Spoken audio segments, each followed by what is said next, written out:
So, good morning, good evening, wherever you are in the world. I'm Carolyn Hobbs, Carolyn's Chitchat, and I'm having a chat with Donna Burton today.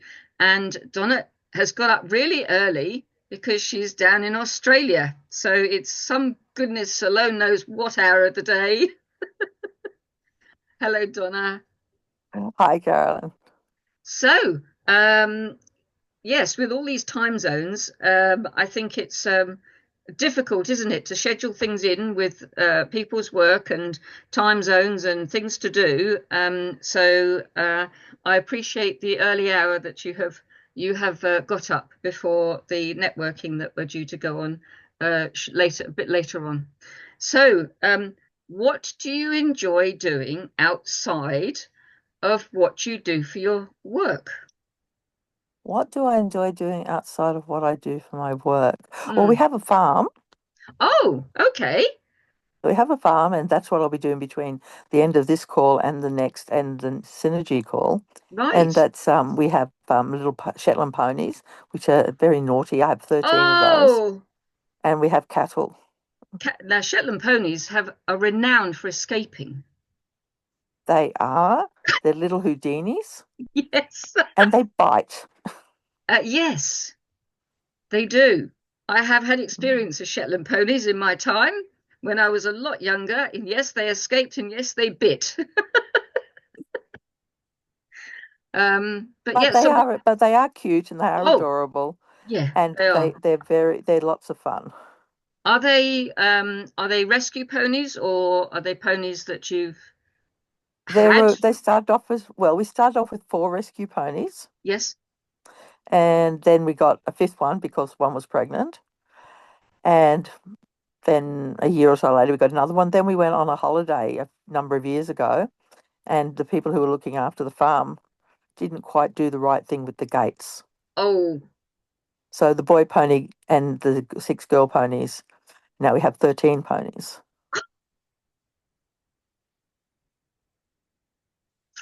oh Lord.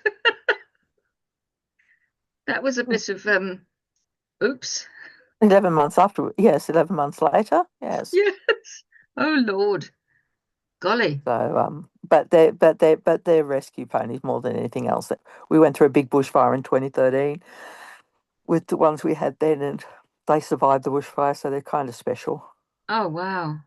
Mm. Yes, that's quite something, and that must be quite scary. Fires around you. Do they happen a lot? That was the worst one in 2013 here. It burned out 65,000 hectares of the national park I live next to. Um, it sort of 100, I think 55 houses got destroyed, 100 outbuildings, but we were really, really fortunate compared to other fires in Australia. Nobody died because we're a very big area and we're a lot Yeah, further yeah. apart. But it was very yeah, it did lots and lots of damage, and um Wow.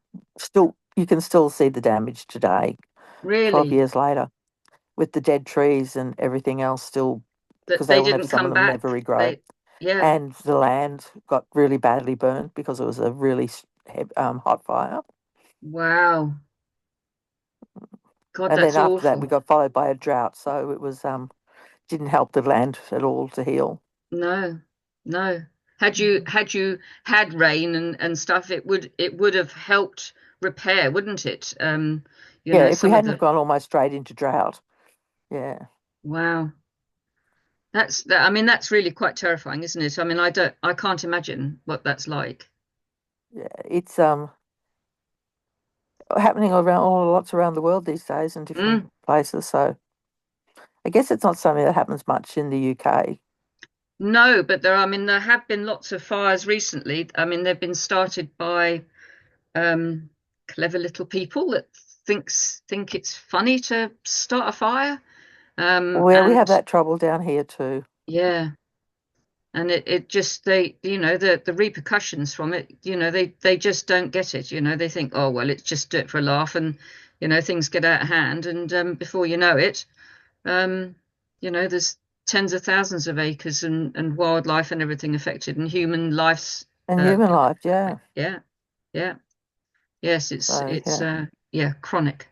And The you other thing say, here is just carelessness. yeah, people going out, mainly travellers from overseas, coming out to the country, and because they've got no concept what the Australian country is like, Mm, and they go and make fires to make campfires, and they don't put them out, and yeah. they don't understand a total fire ban means you can't have a campfire, you Mm, can't have a gas, you can't have anything, and they yeah. just don't get it. So a lot of our fires can be started by stupidity, Yeah. like you said, by young people being, or even old people sometimes. Mm, We've had cases where people have joined the bush fire brigades, and they've started the fire so they can put them out. wow. And I think that happened in the US as well. Yeah. Oh, yes, I'm sure. Very strange. Mm. Yeah. The saying "Now 'tis queer as folk" comes to mind. Mm. Yeah, it's uh, a bit worrying, really. Makes you wonder, really, what goes on in somebody's mind. Yeah. Yeah, but Yes. yes, it is a concern. You also said you had cattle. Are they particular sort of cattle? Well, they're Herefords to start with. Again, and they're crossed now because of the ability of them to escape. One of them got out and mixed with a bull across the road. Oh no. We did have a Hereford bull, a Bradford bull as well to cross them, so they're beef cattle. Yeah, Oh dear. so we do have So a couple of strains, but yes, a lot of and we do have a geriatric one who will be here. dear. We don't tend to be mean to our animals. We used to No. have chickens. Even after they stopped laying, we kept them. But unfortunately, the bushfire got them as well. Oh, yes, And we've it's had sheep at different stages, but yeah. sheep are just silly. Well, there is that. Yes. And how far are you? So where are you in relation to a main city, for instance? So we're about a 6 hour drive northwest of Sydney. Okay. Up on So the about 400 kilometres as the crow flies to Sydney. right, okay. Hmm. Yeah, that's yeah, 6 hours. That's And then if you're going the other way, we're in the inland, halfway between Melbourne and Brisbane. okay. So when people are driving from the south to the north for the holidays, we're on the halfway mark. So Halfway mark. Right. mhm. Yes, it's the size of Australia really is mind-boggling. It is Uh, I think I've heard somebody say that we UK fits in it about, is it 14 or 15 times? something like that.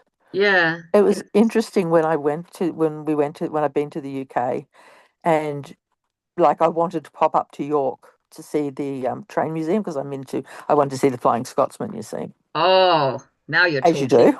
As you do. Yes, I love Yes, trains. yes. So we went up there, and like we only had a couple of days, and people say, like, why are you going all that distance? And like to us, it wasn't any distance at all. No, So we just caught the train and spent the whole day there. Got kicked out of the museum. Ran to York Minster because you can't go apparently to York without seeing York Minster, and then ran back to the train. But we spent the whole time at the museum, just about. excellent. Yes, I was Mm. lucky enough as a kid to go on the Flying Scotsman when I Mm. was, I think, 12. Well, that's my next time I come to England. I'm planning to make sure that if it's doing a run, I'm going to book it because you got to book it months in Oh, advance. yes. It Mm. just gets, yes, it has to be months ahead. Um, Yeah. yeah, So I'm going to plan my trip around what the Flying Scotsman's doing. excellent. I like that. Well, it Yes, came out here in 1988 yes, when we had our bicentenary, and it came out here then, and I got to wave at it when it went past. That yeah. was a long time ago. It's really quite a train. Yeah, but they shipped it to Australia. That's crazy. It is absolutely mad, but obviously a lot of people that love it out there. Oh yeah. No, Yeah, there was like I think just like along, you see the pictures when it's doing trips in England, you see all the people along the railway lines taking photos. It yeah. was like that bulk, and it travelled across right in, to the outback. So, Wow. That's that. I and mean, that's people just quite a. stood and watched it. It is. It's quite an accolade for a train, isn't it? It is. And it's like everybody knows it. Everybody knows what it looks like. Yeah, yeah, the Flying Scotsman. It's just it has this, just this aura about it, doesn't it? It does. And it's mad that it's a just an object that is goes on rails. Yes. You The know, museum was amazing anyway, with the Stephenson's rocket and the oh, I Mallard can and imagine. everything Yeah, else. Yeah. yes. I mean, to think that that's where it all started Mm. with the with Yeah. the When with you the rocket. if you see Stephenson's rocket and then you look at the fast trains today, Hmm. you're like, wow. They're such a far cry, aren't they, of distance Yeah. and design but to start off, and I suppose you could say the same with planes. The Well, planes that planes were have only cut. been around 120 years Yeah, from the Wright Flyer to what we see today, and yeah, trains about 150 or so, 160 years. yeah. So, And the technology that's gone from there to there in such a short space of time, because it's a snip of time, isn't it? 100, 150 years. well, yes, let's go from the Wright Flyer to Starship. Mm, That's insane. it is. It's mad, but fascinating. Oh, definitely. Yes, I do love a steam train. I like the steam trains. Do love a steam train. I was lucky enough to go on the Orient Express. Oh, wow. So many years ago, my late mum and my late gran, it was her, I think it was her 90th birthday, and I forget the year. And mum had booked it. I had been out of work, so mum played for the tickets, and we went down to Bristol to see my grand's sister. And Mum had got made a coffee cake, which was her favourite, and got the permission of this hotel to take this cake to the hotel, which is unheard of really, because hotels normally supply the cake. They don't they don't expect people to bring the cake. And we had a brunch going down, so it was a champagne brunch going down, and then we had I think it was a sort of late lunch coming back, but it was just amazing, and it was like it was yesterday. I can remember it. It Oh, was wow. fabulous, absolutely fabulous. Because it's again one of the really famous trains in the Yeah, world. it is. I mean, there When are I a was a lot. little kid, we had steam trains. Because I remember as a really little kid having a white pair of trousers, a white pair of shorts on, and the train had to stop to fill up with water. And I went out and the guy gave me a bit of coal, so I put it in my pocket. Did I get into trouble later? I bet you did. But I kept that bit of coal. Oh dear. And I But definitely yes, remember that one. yeah. I mean, so many memories of that sort of thing. Yeah, we could talk for hours, but I think we have enough material to do many parts actually. So as much as I think that we would love to continue with the conversation, to allow people, I think, to be able to listen and have intrigue for the next part. Um, I think that I'd like to thank you very much for your time, Donna. And we need to book the next one, I think. I think that was a lot of fun. Thank you very much indeed.